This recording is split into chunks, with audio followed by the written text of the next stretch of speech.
E aí é que começa a confusão. É mais fácil um rico entrar no... Não, é mais fácil um camelo passar pelo buraco da agulha do que um rico entrar no reino dos céus. Alguém já ouviu essa frase em algum lugar alguma vez? A gente ouve muito isso, né? E aí começam as confusões. De um lado, algumas pessoas acusando quem ela considera rico.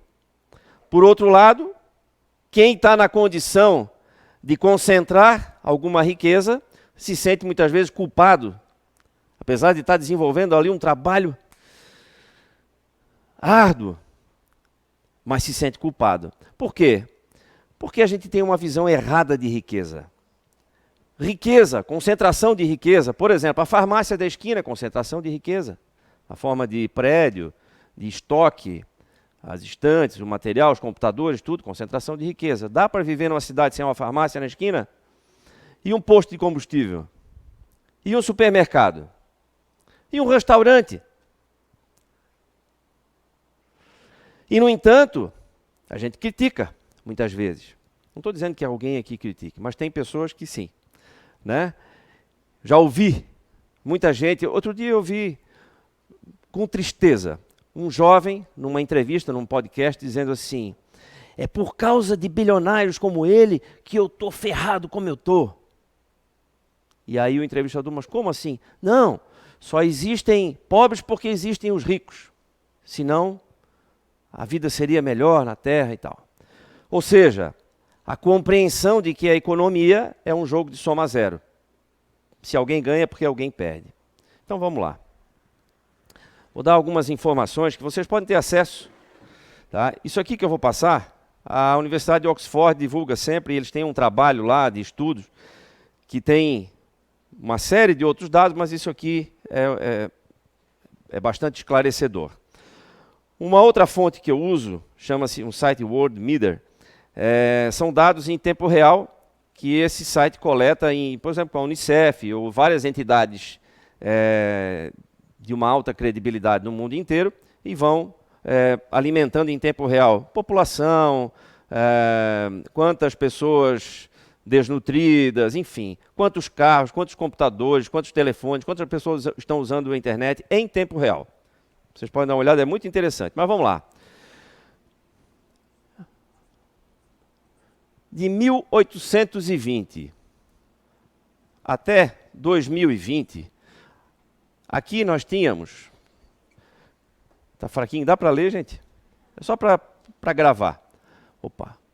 1 bilhão de habitantes em 1820. Mais ou menos, tá?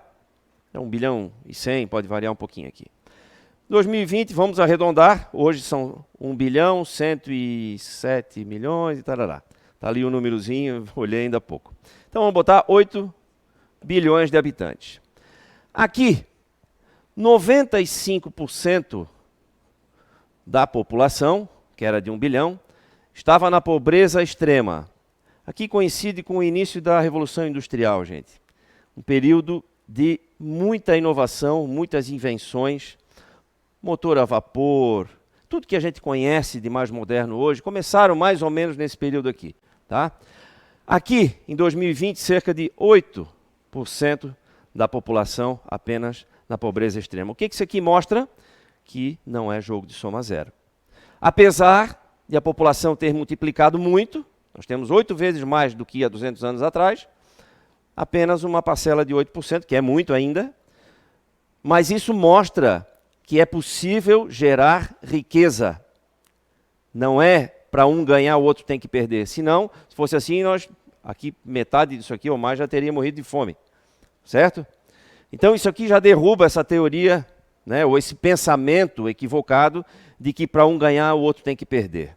Não, nós geramos riqueza sim. Tá? Isso é um fato. Então aqui a pobreza despencou e a riqueza disparou. Certo? Prova disso é que nós vivemos, como eu falei no início, muito melhor. Nós, cidadãos comuns, temos uma vida muito melhor do que um rei, por exemplo, da Idade Média. Certo? E aí continuam as confusões. Não pode. Nós temos que acabar com a desigualdade. Esse é um outro erro de interpretação que foi alimentado por muitas teorias e tal, e que muitas vezes a gente repete sem saber o que está falando. Então vamos lá. Vamos ver o que os Espíritos nos falam, nos instruem sobre a desigualdade. Está aqui um trecho. Desigualdade das riquezas. A desigualdade das riquezas é um desses problemas que se procura resolver em vão, desde que se considere apenas a vida atual. A principal questão que se apresenta é essa: por que todos os homens não são igualmente ricos? Eles não são por uma razão muito simples.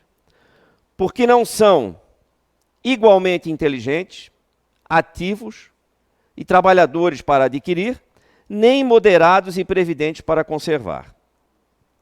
E segue adiante. Está matematicamente demonstrado que se a riqueza fosse igualmente repartida, daria a cada qual uma parte mínima e insuficiente.